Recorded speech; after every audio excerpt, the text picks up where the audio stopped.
Shalom jemaat Tuhan, selamat datang di hadiratnya. Kita segera mulai ibadah kita dan kita akan membaca satu ayat dulu dari Alkitab kita, dari kitab Ibrani 10 ayat 19 dan 20.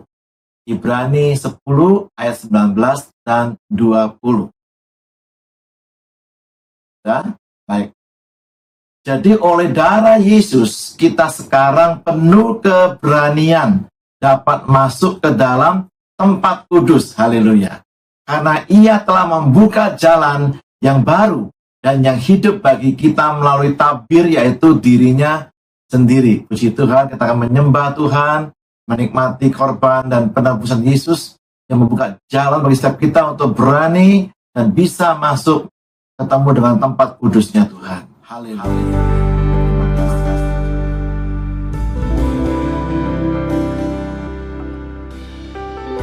Penyertaan-Mu Tuhan dalam hidup kami memberi kami pengharapan dalam masa kesesakan.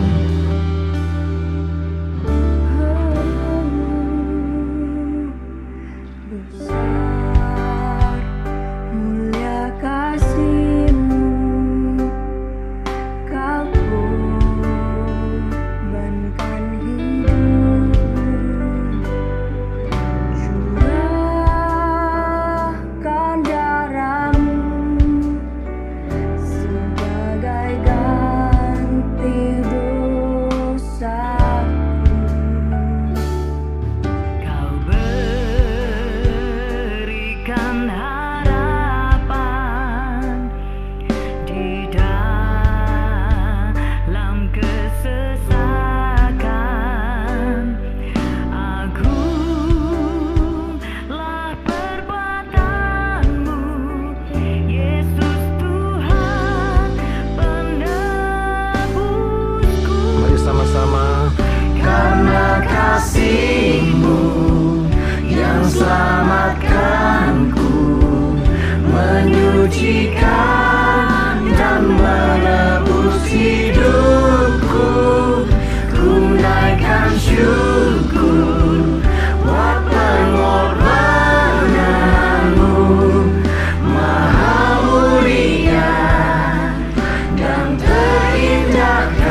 terlalu dalam untuk dimengerti.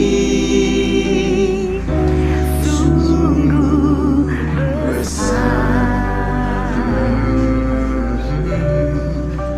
sungguh indah yang kau pikirkan tentangku, tak terselami bagiku. Sungguh indah.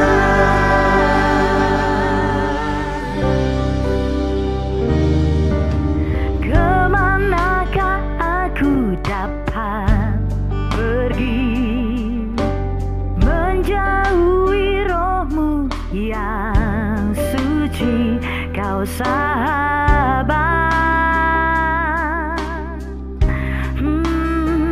dan kau dekat.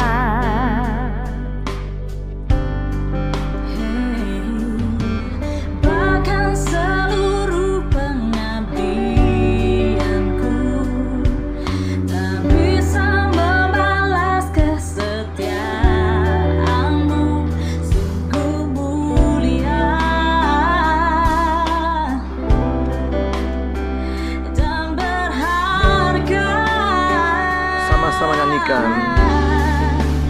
Sungguh besar pengorbananmu bagiku, terlalu dalam untuk dimengerti. Sungguh besar, sungguh indah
Terima kasih Tuhan, setiap hari Engkau mengajar kami, Engkau mempraktekkan betapa dalamnya kasih-Mu, betapa lebar dan panjangnya, luasnya kasih-Mu ya Tuhan.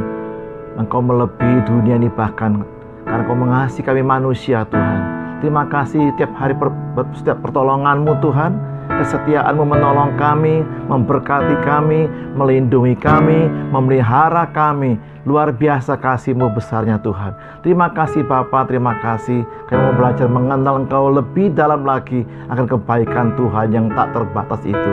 Terima kasih Bapa, pada saat ini berfirman-Lah ya Tuhan. Kami semua siap untuk terima firman Tuhan yang akan mengajar kami untuk mengenal lebih dalam lagi akan kasih Tuhan dan kebaikannya Tuhan.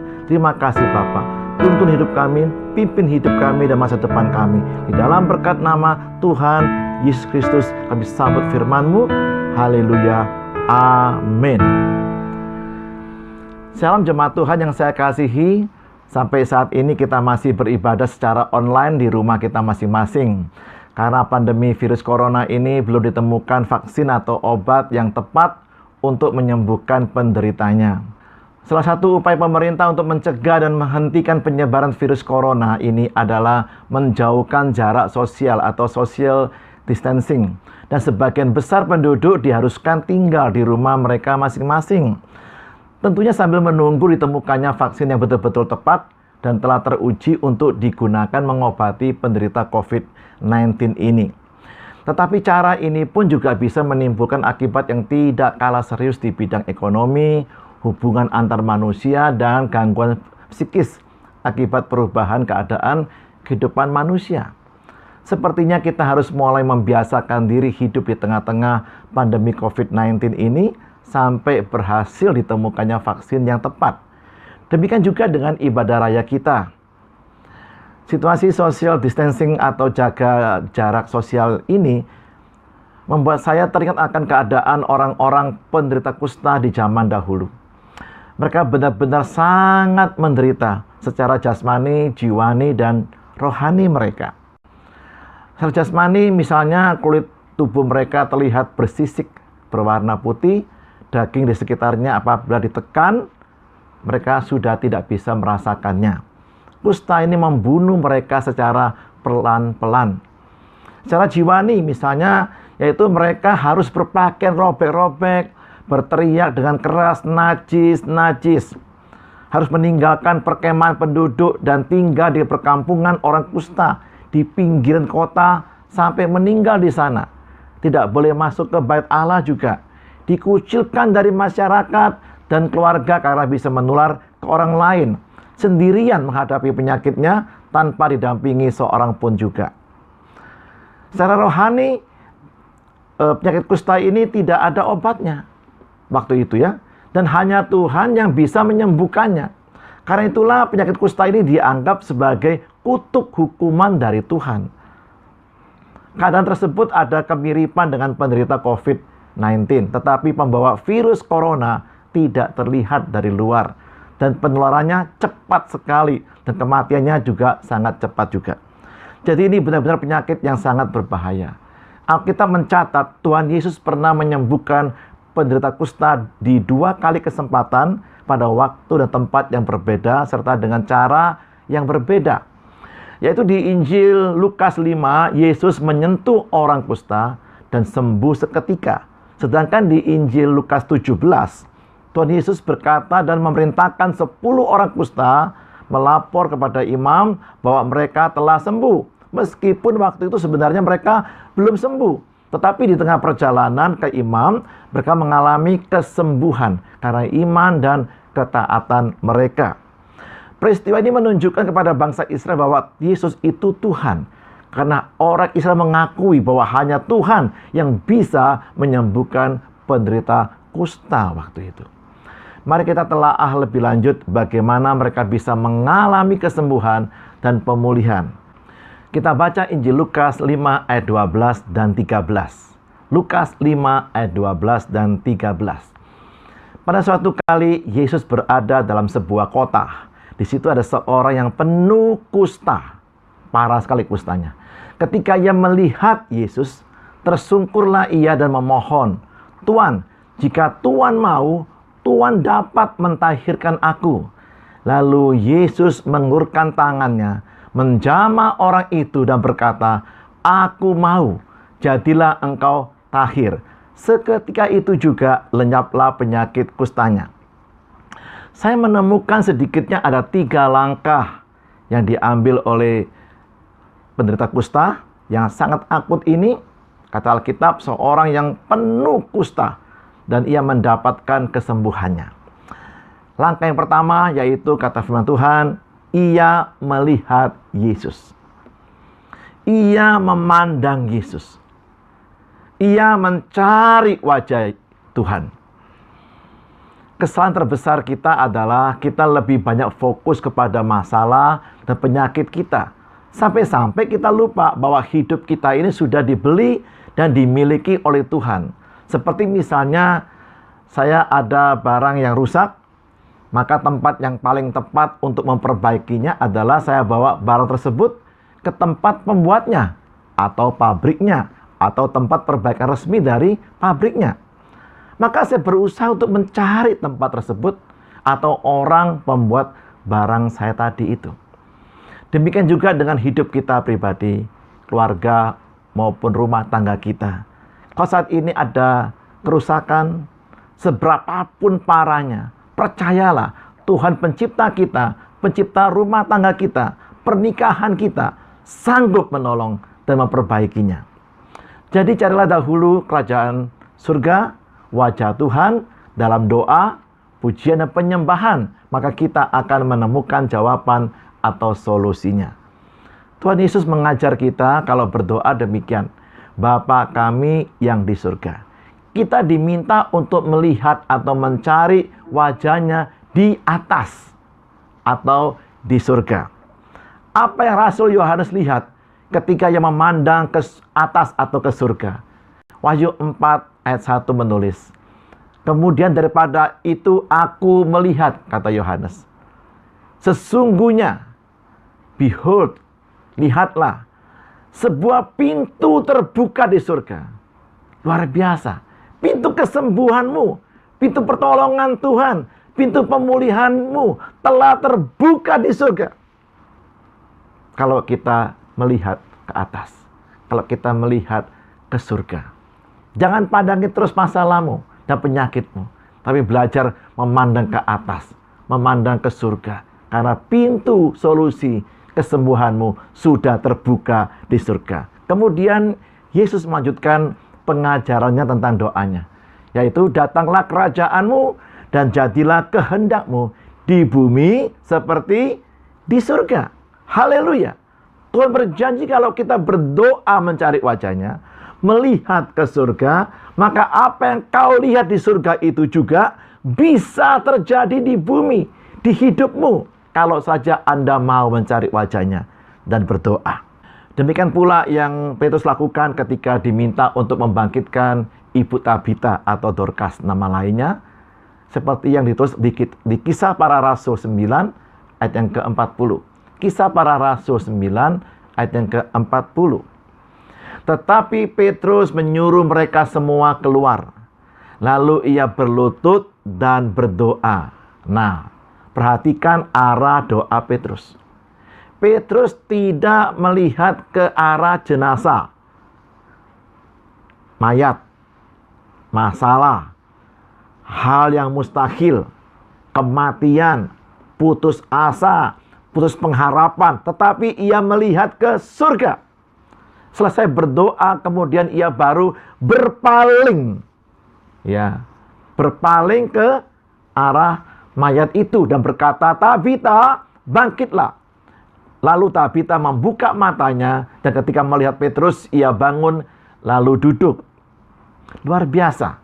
Waktu kita melihat ke surga, sesungguhnya pintu solusi kita, jawaban doa kita sudah terbuka. Amin. Dan sekarang langkah yang kedua. Ketika orang kusta tadi melihat Yesus, kata firman Tuhan, maka ia pun tersungkur dan memohon. Jadi langkah yang kedua adalah merendahkan diri dan hati kita di hadapan Tuhan. Mencari kakinya Tuhan. atau proskuneo. Tadi langkah pertama adalah mencari wajahnya Tuhan. Dan yang kedua, mencari kakinya Tuhan. Tindakan proskuneo, tersungkur dan menyembah itu, menggerakkan hati Tuhan yang penuh belas kasihan. Alkitab menunjukkan kepada kita betapa dahsyatnya kuasa penyembahan proskuneo itu di Injil Yohanes 11.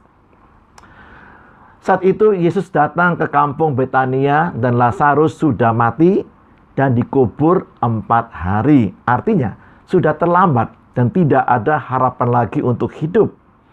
Mula-mula Marta yang menyambut Yesus. Yohanes 11 ayat yang ke-20 dan 21. Yohanes 11 ayat 20 dan 21. Ketika Marta mendengar bahwa Yesus datang, ia pergi mendapatkannya. Tetapi Maria tinggal di rumah. Maka kata Marta kepada Yesus, "Tuhan, sekiranya Engkau ada di sini waktu itu, saudaraku pasti tidak mati." Selanjutnya kita baca bahwa Yesus malah mengkhotbahi Marta. Reaksi Yesus berbeda ketika berjumpa dengan Maria dan mendengar perkataan yang sama dengan Marta. Sama kata-katanya, tapi beda reaksinya. Mengapa? Coba kita lihat di Injil Yohanes 11 ayat yang ke-32 sampai 34. Setibanya Maria di tempat Yesus berada dan melihat Yesus, tersungkurlah ia di depan kakinya dan berkata kepadanya, "Tuhan, sekiranya Engkau ada di sini, saudaraku pasti tidak mati." Lihat, sama kalimatnya. Tapi ada perbedaan cara menyambutnya, cara berjumpanya. Ketika Yesus melihat Maria menangis dan juga orang-orang Yahudi yang datang bersama-sama dia, maka maskulah hatinya. Ia sangat terharu dan berkata, "Di manakah dia kamu baringkan?" Jawab mereka, "Tuhan, marilah dan lihatlah." Beberapa kali kita temui di Alkitab, tempat favoritnya Maria itu selalu berada dekat kaki Yesus. Di depan kaki Yesus. Proskuneo. Ya. Apa tempat favorit Anda? Duduk di depan televisi nonton sinetron? Nah, maka tergeraklah hati Yesus yang penuh belas kasihan. Dan langsung bertanya, "Di manakah dia kamu baringkan? Di mana masalahnya? Di mana kemustahilanmu?" Luar biasa. Belas kasihan Tuhan itu mengubah yang tidak mungkin menjadi mungkin. Yang mustahil jadi tidak ada yang mustahil di hadapan hadirat Tuhan. Sikapnya Maria yang tersungkur, merendahkan dirinya, itu menggerakkan belas kasihan Tuhan turun atas hidupnya dia. Dan sekarang kita akan lihat langkah yang ketiga dari orang kusta itu. Kata firman Tuhan, dia memohon dan berkata, "Tuhan, jika Tuhan mau, Tuhan dapat mentahirkan aku." Dia sedang memperkatakan imannya dan percaya kepada kuasa Tuhan yang tidak terbatas. Kita harus memperkatakan iman dan kuasa Tuhan kita yang tak terbatas. Bukan dalam hati, harus diperkatakan, diucapkan bahwa Tuhan mau dan Tuhan sanggup. God will and God can. Lukas 19 ayat yang ke-22 katanya, "Hai hamba yang jahat, aku akan menghakimi engkau menurut perkataanmu sendiri." Dari kata-kata kita sendiri, Tuhan menghakimi, menentukan hidup kita mau jadi apa dan seperti apa. Tergantung dari perkataan kita sendiri. Bahkan di tengah-tengah putus asanya perempuan Yunani yang melihat sepertinya Tuhan Yesus tidak mau menolong dia untuk mengusir setan yang menguasai anaknya, namun perempuan ini tetap menjaga kata-katanya dengan penuh iman percaya. Meskipun kelihatannya Tuhan sudah tidak mau tolong dia, tapi dia tetap menjaga kata-katanya. Dan nyinyir, dan mengejek, dan marah, dan ngomel-ngomel sama Tuhan. Dia menjaga kata-katanya, tetap penuh iman dan percaya. Dan akhirnya Tuhan berkata di Injil Markus 7 ayat 29, Karena kata-katamu itu, pergilah sekarang. Sebab setan itu sudah keluar dari anakmu. Karena kata-katamu. Mari kita jangan menyerah. Perhatikan kata-kata yang terucap dari mulut kita. Tetap percaya, tetap berharap. Meskipun kita diperhadapkan dengan situasi yang sulit dan mustahil kelihatannya. Dan akhirnya Yesus mengulurkan tangannya, haleluya, menjamah orang kusta itu dan berkata, aku mau, jadilah engkau tahir. Semudah itu bagi Tuhan bekerja. Seketika itu juga lenyaplah penyakit kustanya. Mari kita buka hati, berdoa mencari wajahnya, menyembah, merendahkan diri di hadapannya, dan memperkatakan iman kita. Percayalah, sesuatu yang dahsyat sedang Tuhan kerjakan atas hidupmu, atas keluargamu, atas bangsa kita Indonesia juga. Biarlah tangan Tuhan terulur dan menjamah setiap keluarga dan juga bangsa kita Indonesia. Jamah hanya membawa kesembuhan dan pemulihan dengan seketika. Mari kita berdoa.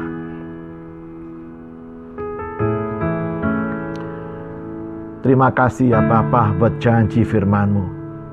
Kalau perempuan yang orang Yunani yang tidak percaya sama Engkau, bangsa yang tidak mengenal nama-Mu Tuhan, tapi dia menjaga kata-katanya untuk tetap percaya, tetap beriman di dalam nama Yesus.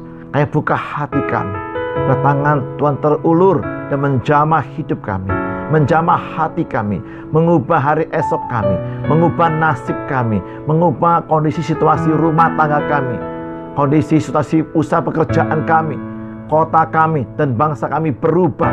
Ada perkara besar yang sedang Tuhan kerjakan atas bangsa kami. Kami mencari wajah-Mu Tuhan, menyembah Engkau tersungkur, dan memperkatakan kata-kata yang positif, nyanyian yang penuh iman liriknya, dan memuliakan nama Tuhan. Sukar apapun masalah kami, sebesar apapun problema hidup kami tetap mau menjaga kata-kata kami. Bahwa Tuhan kami luar biasa. Tidak ada mustahil bagi Tuhan kami dan bagi kami orang percaya. Terima kasih ya Bapa. Kami bersyukur berjanji Tuhan yang tidak pernah Kau ingkari. Bahkan Kau rela menggenapi janji-Mu dengan cara Engkau mati di kayu salib bagi setiap kami. Sebentar kami akan menikmati persekutuan dengan tubuh dan darah-Mu Yesus. Kiranya Tuhan menjamah hati kami, supaya hati kami layak untuk menerima bersekutu dengan hati-Mu ya Tuhan yang kudus. Ampuni semua dosa kami, karena dosa menghalangi berkat Tuhan masuk dalam hidup kami. Tetapi pengakuan dosa kami di hadapan Tuhan itu membuka keran darah Yesus untuk membasuh, membersihkan, menyucikan semua dosa dan kelemahan kami. Kuduskan roti dan anggur atau minuman yang kami minum, supaya sungguh-sungguh itu menjadi makanan dan minuman tubuh dan darah Yesus. Di dalam berkat nama Yesus, pulihkan bangsa kami, pulihkan kota kami, dan pulihkan keluarga kami dan pribadi kami masing-masing. Di dalam nama Yesus, kami sudah dipulihkan. Haleluya. Amin. Saya beri waktu untuk Bapak Ibu sekalian menyiapkan roti dan juga minuman anggur atau yang berwarna merah atau teh juga boleh. Silakan, kalau sudah siap, mari kita angkat tinggi-tinggi bersama-sama roti melambangkan tubuh Kristus ini, dan dengar firman Tuhan sebelum kita makan bersama-sama. Inilah perjanjian yang Tuhan genapi. Sesukar apapun, sesakit apapun halangannya, Yesus terus melangkah maju, memikul salibnya sampai di Golgota karena kasih-Nya kepada semua kita. Dengar firman Tuhan pada malam waktu Yesus hendak diserahkan. Ia mengambil roti, ucap syukur atasnya, dipecah roti, katanya, inilah tubuhku yang diserahkan, yang dipecah-pecahkan bagi kamu sekalian. Jemaat yang Allah kasih pada saat ini, apakah semua kita percaya bahwa roti yang kita angkat tinggi, kita syukuri atasnya, adalah titik kontak kita bersekutu dengan tubuh Kristus, Amin. Dalam nama Yesus kita makan sama-sama dengan percaya sambil kita ingat korban Yesus di kayu salib. Mari.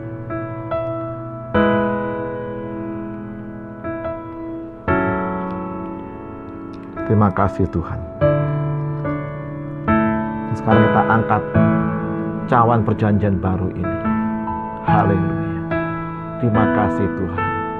Semua perjanjian kutuk kami, kutuk penyakit keturunan, sekalipun sudah dihapuskan oleh Tuhan. Diganti dengan berkat keturunan yang luar biasa. Anak cucu kami diberkati luar biasa oleh Tuhan. Angkat tinggi cawan ini. Dengar firman Tuhan. Setelah makan, Yesus mengambil cawan, katanya, cawan ini adalah perjanjian baru yang dimeteraikan oleh darahku. Jemaat yang Allah kasih pada saat ini, apa semua kita percaya, cawan anggur yang kita angkat tinggi ini ada titik kontak kita bersekutu dengan darah Kristus. Amin. Dalam nama Yesus kita minum sama-sama dengan percaya sambil ingat korban Yesus di kayu salib. Mari.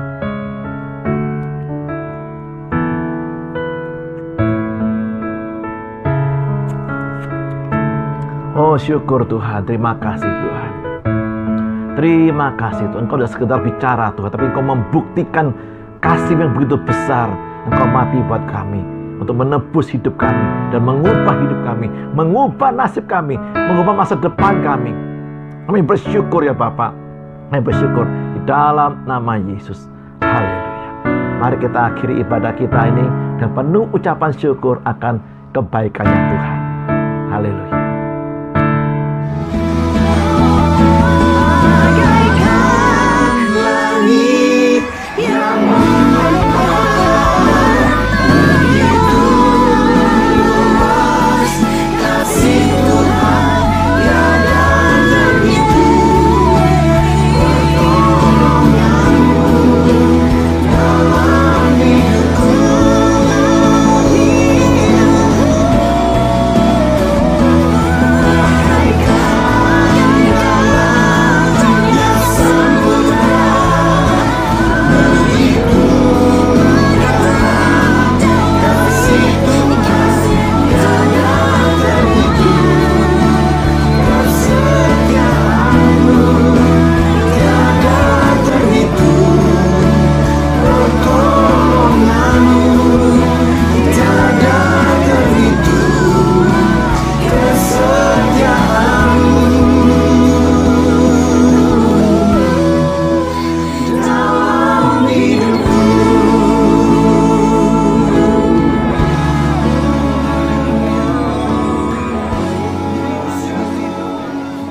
Haleluya.